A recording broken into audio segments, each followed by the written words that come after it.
And she's one of the people that the FBI went to and was like, hey, we've got a subpoena. You've got to come testify in New York against them, or else, she thought maybe she was going to be arrested if she didn't say she was a victim. So she hired a lawyer because she was like, oh, and Rachel Sherwitz, one of the two women who was on trial, they actually approached her as a victim at first. They approached her 3 times trying to get her to be a victim witness in this case. And when she said no, then they charged her as a criminal. The opinions and attitudes expressed by guests on the Fountainhead Forum do not necessarily reflect the opinions and attitudes of the Fountainhead Forum or the opinions and attitudes of Chris Baker. Buy my novel, Escape from the Village, from major booksellers online. Go to escapevillage.com. Subscribe to the Substack. Go to fountainheadforum.substack.com. Support the forum. Go to buymeacoffee.com/fountainheadforum. Thank you. Welcome to the party, pal. This is Fountainhead Forum 315. I have Elizabeth Nolan Brown, senior editor at Reason Magazine. She's going to talk about this court case involving a company called OneTaste. Well, it's no longer a company. They're out of business. But I have been involved with this company, so I have a somewhat personal stake in this as well. I very much believe this is a witch hunt based on my own experience, and and there's definitely been some misrepresentation out there. And Elizabeth's going to talk about the court case that's happening right now. How are you, Elizabeth? I'm good. Thank you for having me on. Uh, I do like to start out with this, though. How did you end up at Reason Magazine where you are now? What got you into working for a liberty magazine, a Yeah, libertarian um, magazine? I mean, I didn't know libertarianism was a thing until I was about 22 years old. I went to a conference put on by the Institute for Humane Studies. It's a free market group based in DC.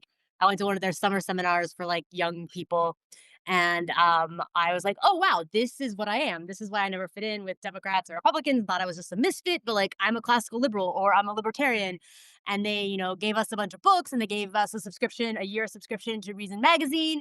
And I started reading it. And I was already working in journalism at that time. I was just working at a local newspaper in Columbus, Ohio. And I was like, I want to go into writing about, liberty issues. I went to grad school and I thought that I wanted to do PR. And I realized in my year of grad school for strategic communication that I did not want to do PR, that I just wanted to go back into journalism. And I wanted to work at Reason for a long time, but it wasn't until 2014 that an appropriate job opened up and I applied and I got hired and I've been there for 11 years now. Yes, I was in Columbus too. That's wild. Really? Good. Uh, 1998 to 2004. I was there from 2004 to 2006. Actually, Nick was living in Ohio for a while too, I believe. Yeah, he was in Miami, Ohio, which is not far from where I am now. I'm in Yeah, Cincinnati. actually, the town is called Oxford, but yeah, that's Yeah, where Miami yeah. Sorry. University is. Yes, not Yeah, Miami. which is quite possibly the prettiest college campus you will ever see anywhere. That place is immaculate. But okay, so there's this case going on with OneTaste, and I want to say to myself, I was involved with this group. I was trained, and I don't think it's what people say it is. At least the negative publicity seems to be unfair. But what can you tell us about this court case? What's the court case about?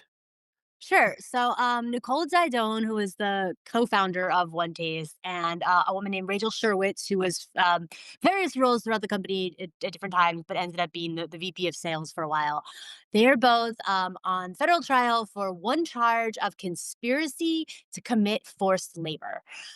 What first caught my eye about this when I heard about the case and what made me interested in looking a little further was that there's no underlying forced labor charge. It's just conspiracy to commit forced labor. And they say that this conspiracy took place over a span of 12 years. I think it's something from like 2004 to 2016 or something like that. So they're saying that for 16 years, these two women tried to commit forced labor, but failed and didn't actually commit any forced labor. And there's no other underlying criminal charges up to either. There's no other labor charges. There's no either any sort of charge. And then the other first thing I read about this too was that the FBI had been sort of victim shopping. They'd been going around and going out to people who used to be members of the company and saying like, hey, you're a victim of these women. And several of the women I talked to who were approached by the FDA said, FBI said, no, we're not victims. And they said that the FBI kept kind of pressuring them, kept kind of being like, well, you can get it on civil lawsuits if you say you're a victim. Well, we'll do this for you. We'll do this for you. Let me put you in touch with an FBI victim specialist. And they felt very pressured to say that they were victims. So those are the first two things that I knew about this case. And I was like, that seems a little fishy. And I wanna look into this a little more.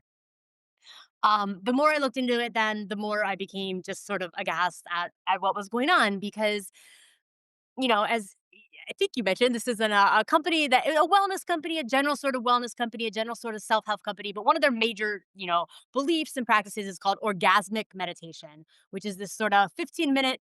I don't know. Maybe you want to describe orgasmic Yeah, meditation. well, yeah, you really, you're basically, stroking the woman for 15 minutes, and,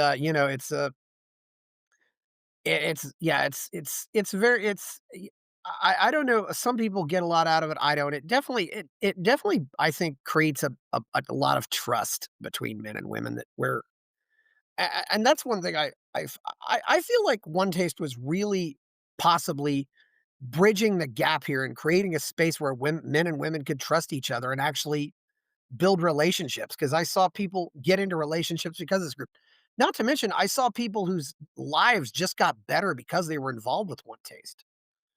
Yeah, They I were mean, had a crappy job, they had a good job, or they started a business, or Yeah, I mean, as I understand it, it was about sexuality and embracing sexuality and, creating a positive vision of sexuality that involved sort of openness and communication.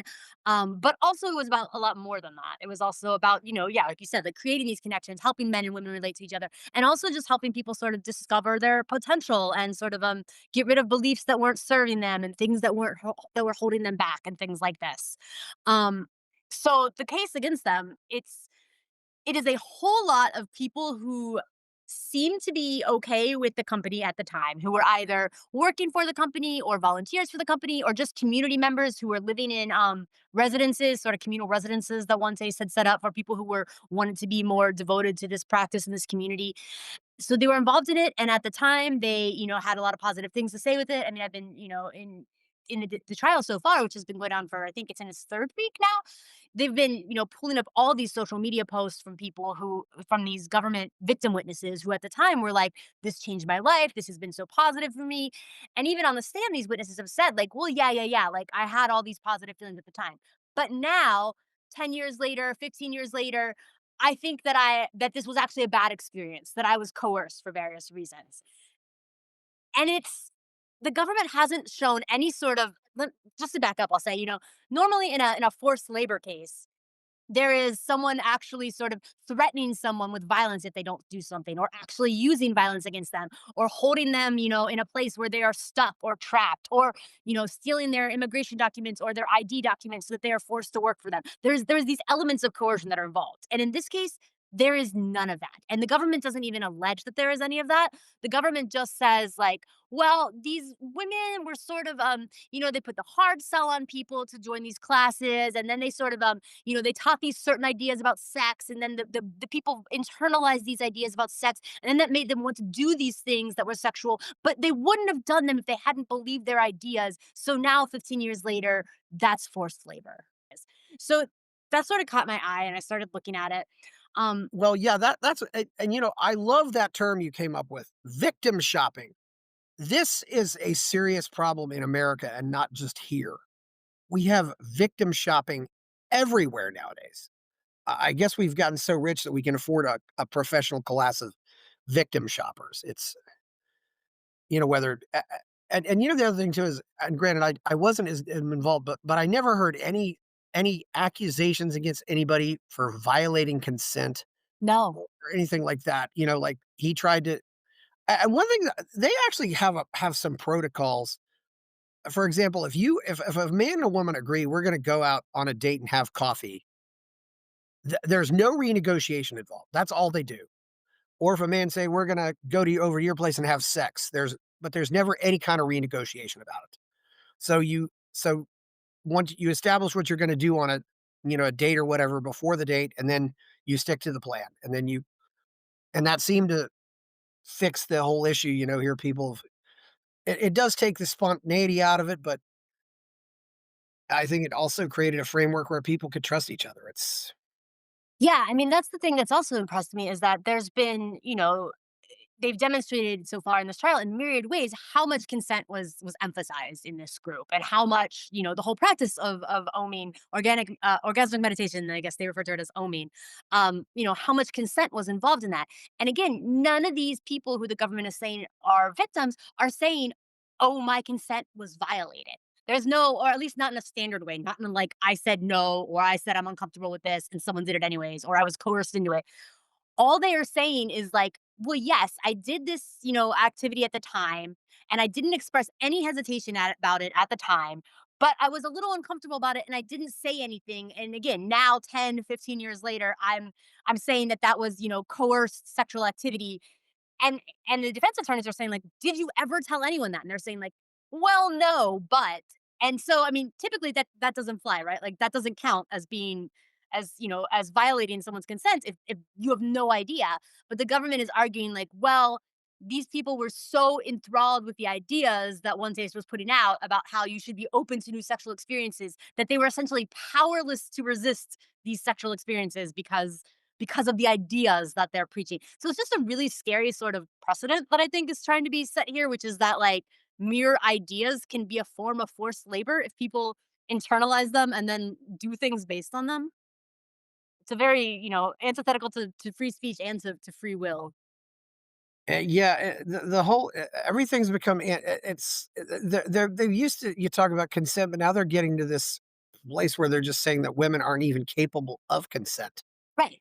which and they're infantilizing women, and as one lady pointed out, infantilization has not worked out well for women. It's No. I that mean, yeah, exactly. As you say, like it's just allegedly this case is sort of about protecting women. And it's like it would have the exact opposite effect if this trial works because it's essentially saying, and these are women, the women that have testified so far, they were all in their 20s or some in their 30s when they joined One Days. They mostly had college degrees, they had other jobs. These were not, like teenagers off the street who had nowhere else to go or something like this. yeah, These were like educated, sort of stable people. I mean, not terribly old, but still, 25, 28 years old, like old enough to be able to make their own decisions. And one of them even argued in court, like, well, I was only 25 at the time. My prefrontal cortex wasn't done developing. And it's like, this cannot be the standard for forced labor or sexual assault, saying that, like, well, my consent didn't count because I was a 25-year-old. Like, essentially yeah, the logical endpoint there is that like people, or especially women, as is mostly the victims and witnesses in this case, women should not be allowed to consent. They are unable to consent when they're in their 20s to anything because it's not just the sexual activity that they're saying was forced here. It's like, volunteering for the company or working for the company or living in this communal housing. They're saying all of that was coerced yeah, because they were too young to make decisions. yeah. They did have some, like I think you might have four people, like two couples living in a house. It was and they and that, they'd had some parties that I haven't known anybody who's lived in one of those houses since probably 2018 because they had a center here in Austin. As I said, something like this gets started in California, and it seems like the next place it ends up is Austin. Yeah. But but then 2018, the center shut down, and there's still a loose community here, but informal. But just because they want to keep it alive. But it's probably about 10 or 12 people right now. Well, you They said, were doing events. Yeah. oh, sorry, go on. Yeah, they were doing a lot. They'd have events, at their center and stuff like that where you could meet and greet and yeah. Yeah, I mean, I think you said that the company didn't exist anymore. It actually does still exist. They've sort of Okay. rebranded as Arrow's platform, and they Oh, stopped doing live events and stuff for a long time. Last fall they recently sort of started up again, so they are still sort of in existence, but in a very different form than they were in their earlier days, or even 10 years ago. yeah, you have to rebrand, yeah, yeah, but it's real. Yeah, I always get these cases where you have these people who, where's the statute of limitations on things like this? You can victim shop and create court cases that happened 10 and 20 years ago. I don't know how you can achieve justice with this because people's memories don't last. You're Again, believing hearsay. Yeah, on the trial in the trial so far, there's been several witnesses who testified one thing, and then the defense has produced evidence that their recall was totally wrong because again, this is stuff that happened sometimes as far back as 2005, 2006. One woman Yeah. said this is like a little thing, but one woman said she paid $24,000 to take this class, and then they're like produced documentation like actually the class cost 10,000. She's like, oh well, my memory, and they're like, and actually you only paid 4,000 of that, and then you dropped out and they said that was fine. They waived the rest. And she's like, well, I can't be expected to remember that. And you're like, but you're also then saying that we should believe you about all of these things that you say were wrong during this period when you can't even remember these details. Either your memory of that time is clear or it isn't. So yeah, it's crazy all around. Yeah, I can also say it seemed like a lot of the women I knew involved with it did seem to be very professional, probably above average in the money they were making. I don't that's mostly some of the older ones. I don't know about the younger ones, obviously, but yeah, there were. It seemed like a lot of them though were uh, really had good luck. Had I knew a few men who were. One guy got involved. Not mention names. He was practically homeless when he got involved, but that's the thing. His life got a lot better after that. I think he's coaching now. Ended up with a really cute girlfriend. Yeah, she coaches too. That's one thing they're all about, though. They all want you to become a coach, and there's only so many spaces for that. But they had some interesting courses. I didn't. I only took one of them, unfortunately, because I didn't really jump in until everything was falling apart. It was unfortunately. So yeah. Where do you think this is going to end up? And which agency is prosecuting this right now? Is it the FBI, I guess, or Yeah, the FBI was, and there's also a lot of misconduct or at least shady behavior on the behalf of one of the FBI, the lead FBI agent on the case, who sort of has just made a lot of questionable things, like taking evidence from someone and then not turning it, that he shouldn't have taken because it was privileged material, and then sort of not turning it into prosecutors, but then turning it into them, maybe like saying he didn't, but like it wasn't on the record, but actually giving them this document, sort of, talking to witnesses and encouraging them to sort of delete an email account that may have been evidence. Just all sorts of things. One of the people that I talked to, so I wrote a big article for Reason about this before the trial started, and then I've been covering the trial. And I talked to a woman named Alicia Price who had been very involved in the group in San Francisco, and she's one of the people that the FBI went to and was like, "Hey, we've got a subpoena. You've got to come testify in New York against them, or else, she thought maybe she was going to be arrested if she didn't say she was a victim. So she hired a lawyer because she was like, oh, and Rachel Sherwitt's one of the two women who was on trial. They actually approached her as a victim at first. They approached her 3 times trying to get her to be a victim witness in this case. And when she said no, then they charged her as a criminal. So Alicia Price was a little worried that that was going to happen to her as well. So she retained a lawyer to be like, she like asked for some recommendations. She found a lawyer in New York. She was living in Florida at the time. So, she was like, I don't want to testify against these people. I do not consider myself a victim. Like, I definitely don't consider myself a human trafficking victim or a sex trafficking victim or whatever they're trying to portray me as. And the lawyer was like, okay, okay, I get it. I get it. I'll take on your case. But then the lawyer sort of started representing other women in a civil suit that was going to be against OneTaste. So the lawyer sort of suddenly started trying to coerce her into, this is her what she says, to coerce her into testifying, and kept putting her in touch with FBI victim specialists. And she felt like he was really trying to make her into a victim too, so that he could have her be a part of his class action civil lawsuit, which was obviously just, these huge conflicts of interest for these people to be, being like, okay, yeah, yeah, I'll help you. But also like, I can make money off you if you say you're a victim. So it's just been a lot of sort of shady things happening behind the scenes with the prosecution in this case too. so we've got people who are testifying because they're afraid of being prosecuted. Yeah, I think so. So it's like if I'm at a party and I do nothing, uh, and some girl gets raped at that party, and if I don't testify, I may get charged. This is really scary stuff. Or testifying because, they may have some grievances with the company. A lot of the people that testified so far, several of them were fired. Several of them felt like they had relationships that were broken up because of one taste. There's various, several of them just have sort of say they had Yeah. bad. There's all sorts of stuff that, may be true. Like some of these things are They might have legitimate grievances, they might just be sour grapes, who knows? But they've got grievances about the company, right? And then someone says, like, "If you testify in this case and we get criminal charges, it'll make it really easy for us to win a civil case where you could get a ton of money." That's a huge Yeah. conflict of interest. So you have a lot of people who it's like, are they doing this because they really consider themselves victims or because they're like seeing this as like, oh, this is a good opportunity for Yeah. me to be able to cash in? Yeah. I read somewhere that 2% of the American GDP is now consumed by torts. That's crazy. Yeah. I believe. Literally lawsuits. Because that's the way it is now. Nobody goes to the police because they want somebody to go to jail. They want to go to the police because they want to sue somebody. It's really getting wild.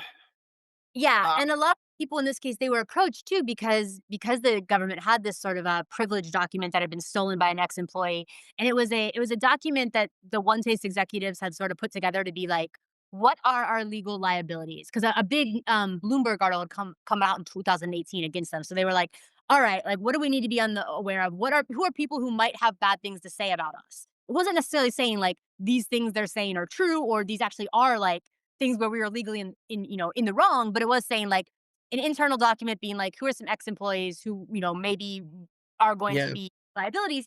And someone stole this document and then gave it to prosecutors. So then prosecutors went around to all of those people that one day had compiled. I mean, it's not like these people came forward because they felt themselves to be victims. Prosecutors went around and talked to these people. Since 2018, they've talked to some of them a dozen times over the course of that time between 2018 when they started investigating this case and this trial.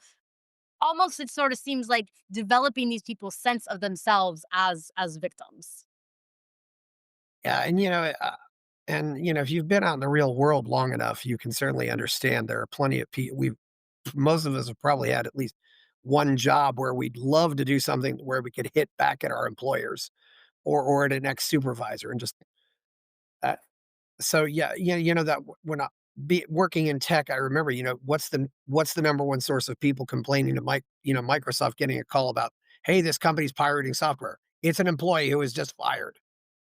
But it's Yeah. so yeah, I mean, I the worked, desire to get even with your employer is a very real one. It's and I and it's like some of these things, I get it. Like some of these women that did join in there when they were, relatively young, they put their whole identities in this, right? Like they started working for the yeah, company, they started living in communal housing with others in the company. They sort of all their friends were part of One Taste. Their whole sort of sense of being was part of this company, right? As well as their yeah. economic situation. So I like, I know what that's like. And, like I used to live with a weird communal art collective in Brooklyn.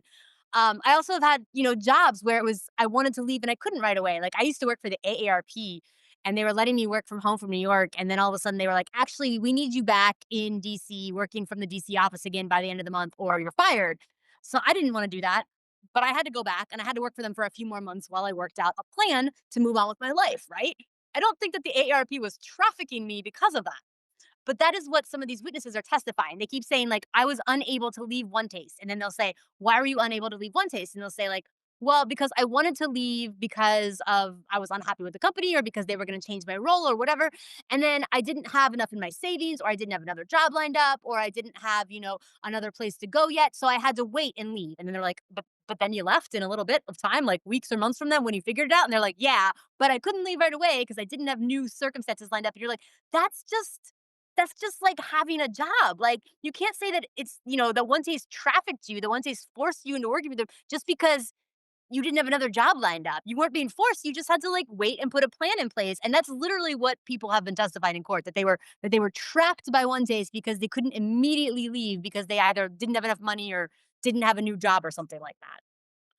Well, that can be very scary. I mean, I can sometimes when this happened, I wish I'd done more about it too. Though I actually had a supervisor who tried to recruit me into his Amway franchise.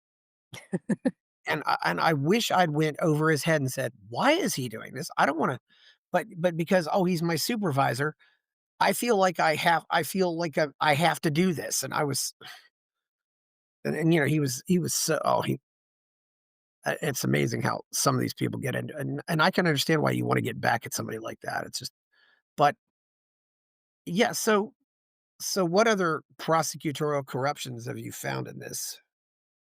Well, the craziest one is there was a big Netflix documentary that came out in 2022 Yeah. called, I think, called Orgasm Inc. about One Taste, and sort of Yes. it starts off like, oh, maybe they're just like a kooky bunch of like wellness and sex weirdos, okay, and then all of a sudden it's like, boom, it takes a turn. They're actually really dark and shady and weird, and involved in bad stuff, and sort of the pinnacle of this in the movie is this woman comes on Autumn Blank, and she says, my sister was a member of One Taste, and she was or not a member, they didn't, have members, but she was involved, and she was a community member.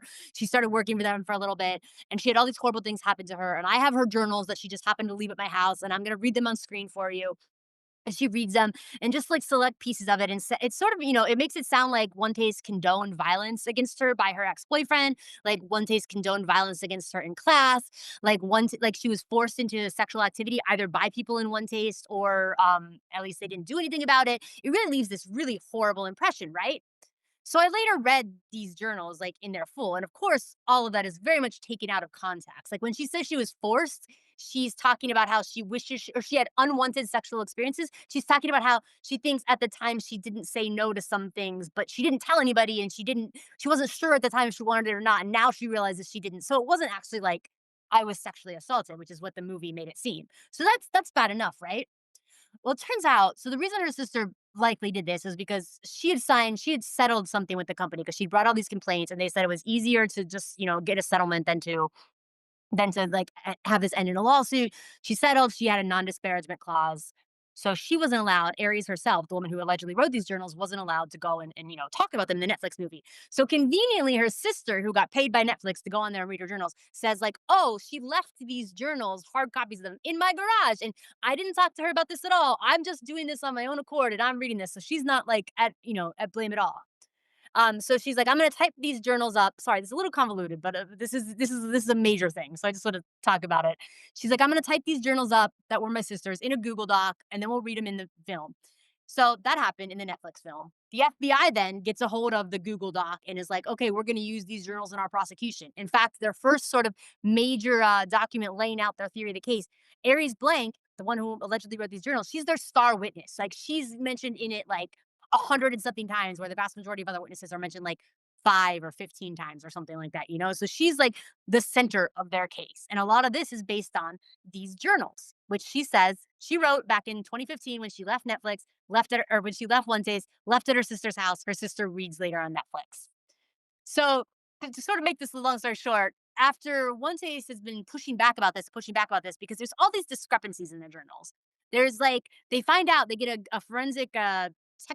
I don't even know what you call them. They get a computer expert to look at the Google Doc and find out there's been like 55 major revisions to this document. This was supposed to be her sister just typing up her journals that were handwritten into the Google Doc, but there's all these revisions. Then they find out that the sister actually had access.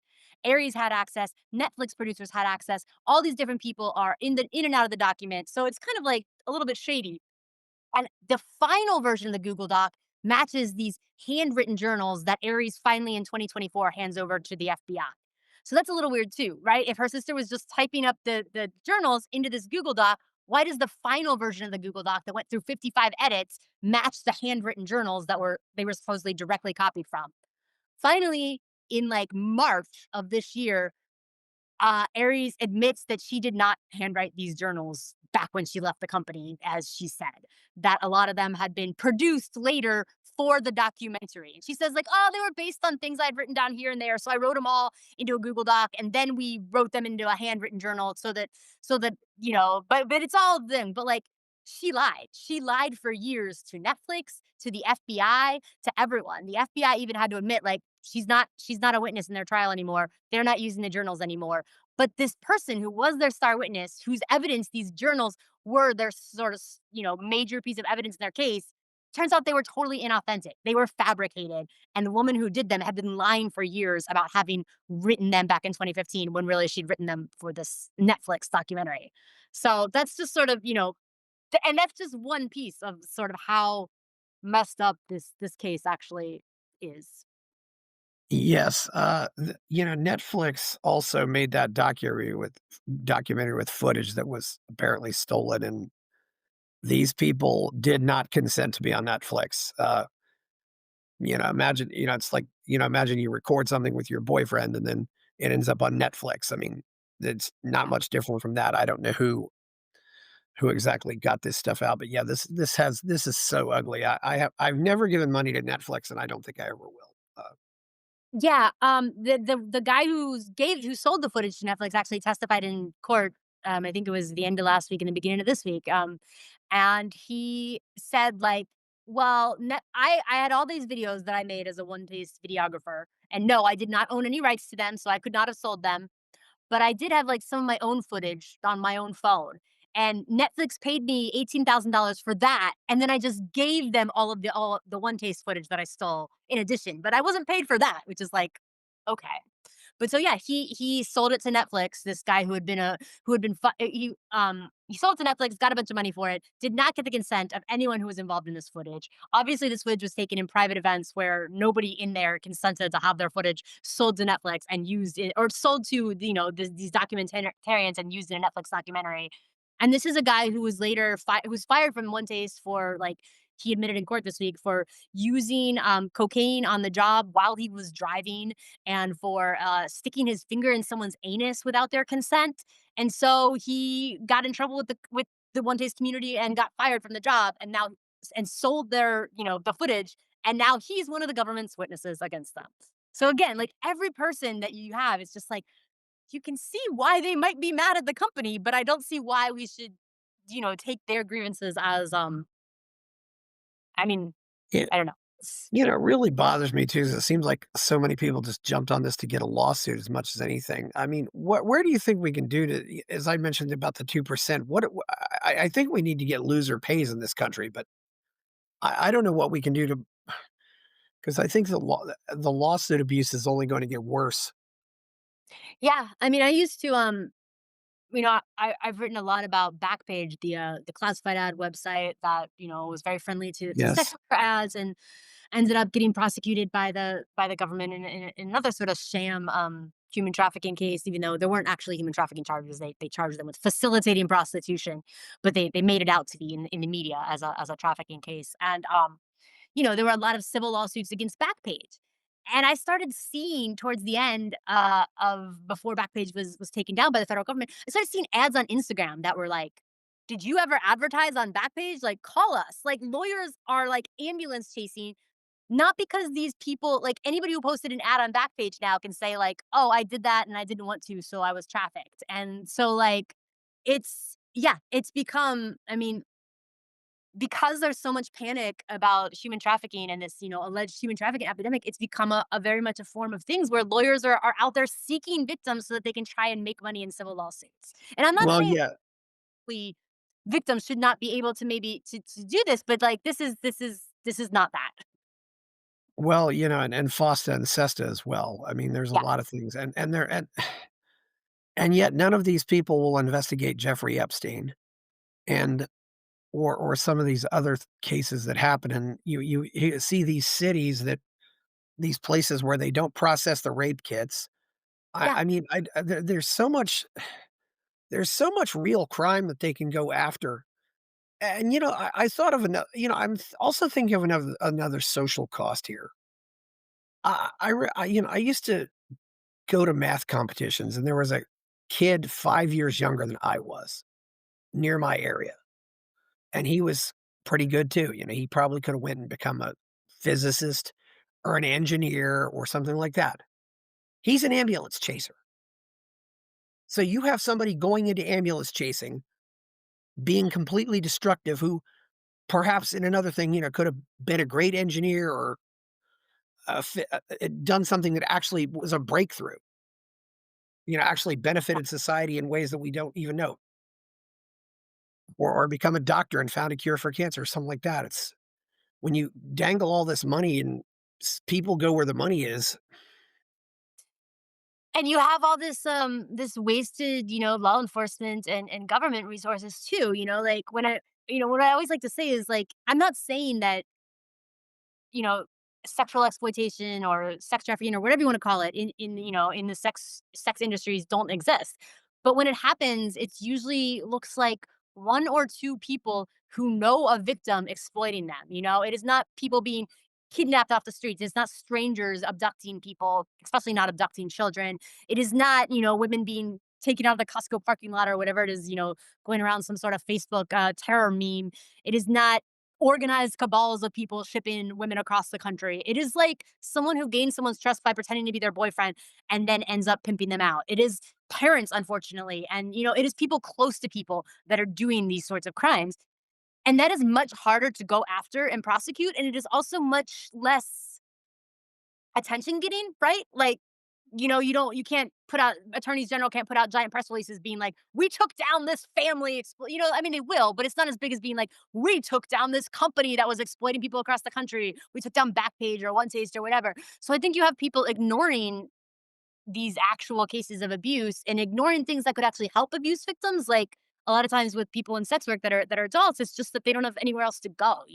We don't have enough shelters, we don't have enough resources for women who are in the sex trade who want to get out. But instead of devoting money to that, it's like, no, we just want to like invent all these pretend trafficking rings and then get high profile, attention for that. And it's really taking away from the things we could be doing to actually help people in need by going after all these sort of fake instances of trafficking that are very splashy and get the government a lot of, praise if you're not paying too much attention to what they're doing. Well, I also think one taste, exists because of the breakdown of our social conventions that used to bring men and women together. And that's, of course, that's another topic, but uh, Yeah, there's I such mean, a social breakdown, and I think it's only getting worse. And one of the craziest things too is that like one of the philosophies that they keep coming up that the government kept bringing up in their indictment or in their briefs against one taste and now is bringing up in trial is like Nicole Didone, the co-founder, she has this idea. She has like idea. She gives given speeches about victimization and how there's like a lot of cash in being a victim, and people want to be victims because they believe that that will somehow help them.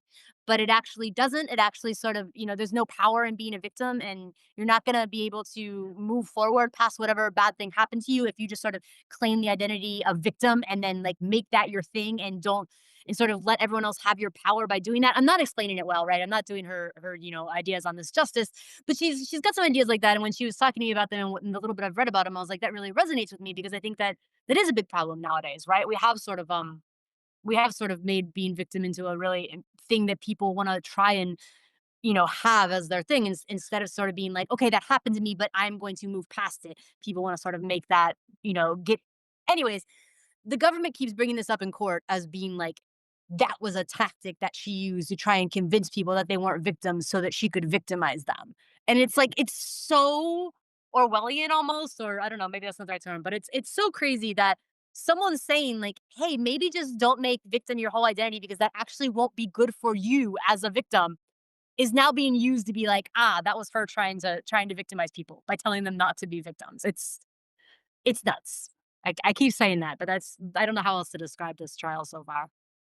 yeah, and well, you have this professional group of victim hustlers and victim shoppers, as you call them. When I had Justin Zuckerman on here to talk about that DC minimum wage law, it wasn't the alleged beneficiaries who wanted it. It was a bunch of Yeah. just a bunch of activists who wanted to push for this. And groups like and these other just groups that are in the grievance industry who want to, make they're really ripping the country apart, and this whole victim culture that's promoted on college campuses and everything else. I don't know. I don't really know how we get out of it, but it's really I think it's really destructive. It's Yeah, I mean, I agree, and I think it's really destructive to women. I think it's really disempowering to be like, there's a difference between saying like, I'm going to be open about things that have happened to me, and I'm not going to be ashamed of it, whatever it is. There's a difference between that and saying like, I'm now going to take that and like use that as sort of the basis for all my future actions, right? I mean, you see so many people today saying like, just everything is like, well, I can't help what I did now because it's all rooted in this trauma that I experienced and whatever. Obviously, some people experience trauma that colors their life, but we've really sort of got this new sort of pop psychology understanding of trauma where anybody who's had anything ever bad to them sort of then likes to try to take that and use that as like well, that's just my trauma response. So I can't be held accountable for, I don't have any agency in my life going forward. yeah. It's just really disempowering. And it's And especially, I think. Yeah, and we've also, got this, like, "I've 25, I can't consent," hearing something like this would drive Lenore Skenazy nuts, because and we literally have extended childhood in this culture now. Yeah. I mean, 20 there are 20-somethings out there who are, don't even seem to be as mature as teenagers were 50 years ago. It's Well, we've sort of just really yeah, we've I feel like we've been telling people, we've been telling teenagers, we've been telling, young adults that like you're not, you're not responsible for your own actions and then that people internalize that, right? For like you can't do anything until you're 21 or maybe your brain isn't developed until you're 25 and now people are starting to be like, "Okay, well, I don't have to take any responsibility for anything I did up until that point then," you know? Yeah, I wonder if that's where it's going to go from here. Uh, so where how do you think this is going to play out? And, what's it costing them? You get a case like this, even if you get an acquittal in a case like this, you've already been punished because of all the legal fees and all this other stuff. It's Oh yeah, and the FBI is investigating them since 2018. And they didn't indict them until 2023. So, but anyways, yeah, so this is like, I mean, they've been having to live with this over their heads for, 7 years now. And they've been having to fight this in court for years now. And it's just, yeah, it's so, like you said, even if they do get acquitted, it's gonna have been so much of their lives put into this. yeah. 2018 is when they shut down here in Austin. Obviously it's hindsight 2020, but at what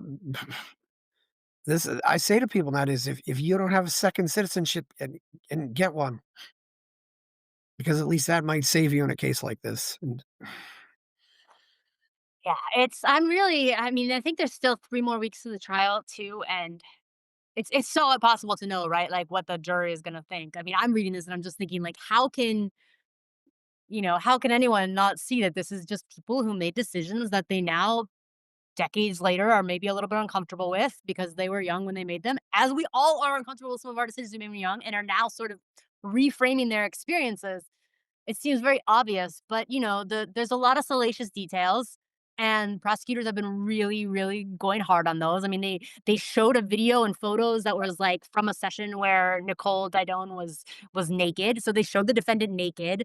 They've been just talking again and again and again about orgasmic meditation. They've been talking about the sexual activities that these people participated in as part of their jobs because they were coaching organic meditation or they were teaching them organic meditation and things like that. I mean, there was a lot of sexual elements of these jobs, and they've been hammering this again and again from the prosecution. And I think they're sort of, even though there's no sexual assault charges here, there's no sex trafficking charges here, there's none of that. But I think the prosecution is just sort of hoping that if they throw enough salacious details at the jury, that either they won't like these people or they'll just be like, well, surely there must be a crime in there somewhere, so let's convict them. yeah, as you said, it's just conspiracy to commit forced labor, Yeah. which so there was never any actual forced labor. It's so you can when I hear conspiracy to do something, I remember that case years ago where those activists in Minnesota were on trial for conspiracy to riot, so to speak. If I you mean, remember, yeah, yeah. they didn't actually riot. It was just you literally can get arrested for talking about something. Yeah, conspiracy is essentially a speech crime. I mean, I generally, if I hear conspiracy, I think this is BS. Or at least, this is a conspiracy charge is just to try and pile on charges to something that is valid. And if you only have a conspiracy charge, you only have conspiracy to commit forced labor and no underlying charges, like that's a pretty good sign that yeah, this Or is or up. or if you or maybe if you at least start like let's say you're gonna rob the bank and on the way to the bank you get a flat tire. I mean, maybe Right. that would be a conspiracy to commit bank robbery, but they've opened up a can of worms with this. Ryan McMakin was talking about this, and it could even happen in jest. If yeah, even if an executive at American Airlines and United Airlines are on the phone and say, "Hey, let's all raise our prices 20%." Yeah. That's a conspiracy. So, Well, and I mean, it's really disturbing too because in this case, the forced labor statute requires like I forget the exact wording, but it's something like, violence or threats Yeah. or, taking of documents or serious harm or a threat to commit serious harm. So Yeah. the government is saying, well, the serious harm here was psychological harm. And because they like preached these ideas about, how promiscuity was good, they were then psychologically harming their acolytes, and therefore that caused harm that was an attempt to get them to commit forced labor. It's so convoluted, and it's such a criminalization of ideas because there's no evidence. I mean, I don't know if this would make a difference legally speaking or not, but there's no evidence that the defendants in this case, like, were only saying these ideas to try and get people to do something. I mean, they built their whole life around these ideas, right? They've been, Nicole Didone has written tons of books about them. She's been doing this for more than 20 years. Like, they have devoted their whole lives to preaching these ideas. Like, it doesn't seem like this is just a con to try and get people to do something. So the government is essentially saying, like, yeah, but we disagree with their ideas. So therefore, like, them espousing their authentic beliefs, because some people now say they were harmed by those beliefs, like, that counts as forced labor. Do you think, is there a motive of the prosecution? I mean, are they real Puritans or are they just looking for victims? I mean, So I think it's because, do you remember, I think it's pronounced Nexium, NXIVM? yeah, yeah, Nexium. Yeah, I know about that. That was a because Allison Mack was involved with that. Yes. Yeah, so big splashy arrest of the leader of that, Keith Raniere, and then actress Allison Mack and some other actresses and Yes, some socialites and all of that. They were part of this and self-help group. XIV. Yeah, they were part of this sort of self-help group that then seemed to be, involved in some questionable tactics, and the leader ended up being prosecuted for sex trafficking and all this stuff. So that got like a lot of attention, got the FBI a lot of good press, and that was in 2018 when that started, I think, or that was the height of it was in 2018. This was going on. And that was when this Bloomberg article came out about OneTaste that had several former members saying like, "Oh, like I felt exploited by OneTaste." And that was when the FBI started their investigation, was basically based on this Bloomberg article. Which anyways, I won't get into that. But the thing is, I think that the FBI thought, "Oh, we've got another Nexium, right? Like we've got another cult that we can charge with sex trafficking, and it's going to be a big splashy case, and we're going to just get more props for taking down sex cults left and right." And I feel like that's where they were going. And then as they interviewed people, they realized like that's not what we have, and that's why they kept they kept coming across victims, or people that they wanted to be their victims, who kept saying like, "No, I'm not actually a victim." And that's why they didn't bring charges back in 2018 or in 2019 or in 2020. But then finally this Netflix documentary came out in 2022, and they thought, "Aha, like there, those journals, that's our ticket back into this." Yeah, I really think that they just sort of thought like this is going to be a big sensationalist case that'll get us a lot of good attention. I don't think, some people think that there's like an anti-sex element in it, and I don't think it has anything to do with like actual beliefs, right? I mean, maybe I'm cynical, but I just think that they want to do what they think is going to get them a lot of good PR, and this seems like a case that would get like a lot of attention for stopping sex trafficking. And if they have to sort of rework everything to make it fit in that narrative and not actually fit the facts, like they're gonna do that. Yeah, and so well, it sounds like they were looking for gold and platinum though, and they found copper. Yeah. Uh, but they wanted to find something. Yes. I mean, that's sometimes yeah, the attitude. Well, we can't find anything, but let's see if we can find something. Uh, And I mean, part of it too is like when One Taste started, it was like a small group, and a lot of the people that worked there were also sort of like true believers in this philosophy. And so they were all living together, they were all in relationships together, they were sleeping together, they were friends, they were yes, volunteering, they were, it was also an actual profit making company though. Like they had investors, but who were also sort of like maybe boyfriends or, lovers of yeah, their people involved with the group. There was a lot of blurring of lines yeah, between these professional worlds and the social worlds and all of yes, it. And, in hindsight, you can see like, oh, maybe that wasn't the best strategy, right? Because, but when you're starting something up, you have a lot of people who really believe in you. Like people are going to want to volunteer. They're going to want to do all these different things. And so I think that's the yeah. problem. You have these groups that were very much all blended together, and now it makes it really easy for the government to say like, oh, you were an employee of OneTaste, also you had to share a bed with someone, and then also you had to like sleep with this person. And it's like, well, those things weren't all parts of the job. They were just all things that the same person did in the same time period because this person both worked for the company and believed in it and wanted to spread the mission and had friends with it. And it's made it really easy for the government to sort of blur the lines in this, case, because there was a lot of blurring of lines intentionally going on back then by the people that were involved in the early days. Well, that and sometimes the lines are blurry, and then sometimes also I should point out some of those people, they were just sleeping together. They would just Oh yeah. get into bed and, wasn't having sex. There was very clear boundaries about what people do, and some people just get together and cuddle or whatever it was. Yeah. But I think that's Doesn't also seem like why it we're having worked. sex too. Yeah, But there but definitely were because people having those sex, two, yeah. because Yeah, a lot of there people was were definitely choosing to. and there were definitely a lot of people in there who were poly. I mean, it's not, Yeah. it's, yeah, it's pretty I don't know if there were that many people who are really ever exclusive. And I don't think there's anybody in there who was really very religious. It was pretty I mean, in some cases, it's almost like people are looking for replacements for churches since they've left the church, and I think that's what you have here, and it's but yeah. So this is going to go to trial, and where's this trial happening? In New York. Okay.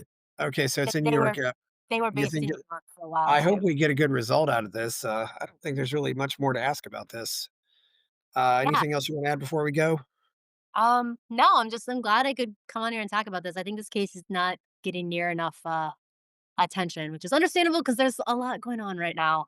But Yeah. but I wish more people would pay attention to this because it is kind of a huge travesty of justice, like in and of itself, and also I think laying some really bad precedents for the way that we could be criminalizing sort of speech and ideas in the future using forced labor charges if this is allowed to sort of go as the prosecution wants it to. Elizabeth, it almost seems like the more people hear stories about stuff like this, the more they build up this delusion that it can never happen to me. Yeah, And I don't know, uh,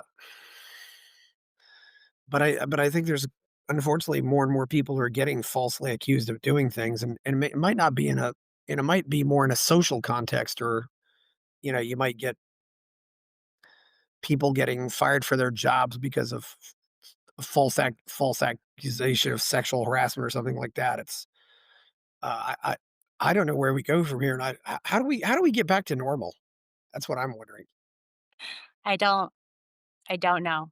I think that we've we've developed very dangerous ideas about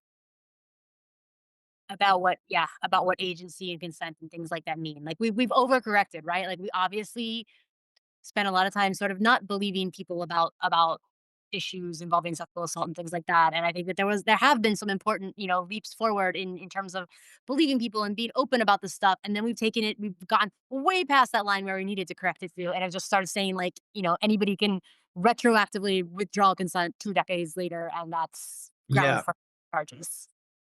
Yeah, well, I can remember Camille Paglia, the way she'd talk about how, she was fighting, against curfews on the girls' dorms when she was in college.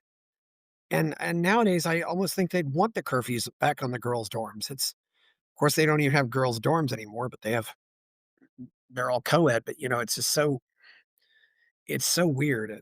Well, Yeah, but I think my generation and younger, an older millennial. I think has very much been taught our whole lives by a certain strain of feminism, but also by just mainstream culture in some degrees that sex is dangerous, right? And that all bad sex that sex can't be bad without being assault almost like. And it's just it's messed with, I think it's messed with my generation's head. We need a way to yeah, talk about bad sex that doesn't involve sexual assault. Like things can be bad and you can call them bad and you can tell someone was a jerk and was, whatever without it having been assault. But we don't I don't know. We've sort of compressed everything down to where either it's good sex or it's assault, and there's no room to talk about yeah, subtler forms of undesirability, I guess. or it's a case where you just have a bad date, but it's like, he never stopped you from leaving. I mean, Right. you always had the option of just walking out. I mean, Well, and so I guess maybe to wrap it up with OneTaste, I think the key to this whole issue, right? Is that no one ever stopped these people from leaving the company or leaving the community. And no one says that they did, right? No one ever says that they cut off their contact with their family, that they took away their phones or computers, that they weren't allowed to leave and go freely as they wanted. Like there is no element of that. All they're saying is I was there for a time, and then when I left, when I wanted to leave, I left. And now looking back on it, I think that maybe like I wish I hadn't done some things that I did there. And that is basically the essence of this case. And that's not forced labor. Yeah, it is. It's buyer's remorse about something. Okay, well, where can we find you out there? You're just on Um, Reason's website? Yeah. yeah, I'm on Reason. I read on Reason.com. I have a newsletter there that comes out on Monday and Wednesdays every week called Sex and Tech. So you can go to Reason and look for that. Yes. And find me on Blue Sky and Twitter or X at En Brown. Please like this video, subscribe to the channel, go buy my novel Escape from the Village, check out my Substack, go to buy me a coffee where people are giving me money. Thank you, Elizabeth Nolan Brown. I'm Chris Baker. We're out. Buy my novel, Escape from the Village, from major booksellers online. Go to escapevillage.com. Subscribe to the Substack. Go to fountainheadforum.substack.com. Support the forum. Go to buymeacoffee.com/fountainheadforum. Thank you.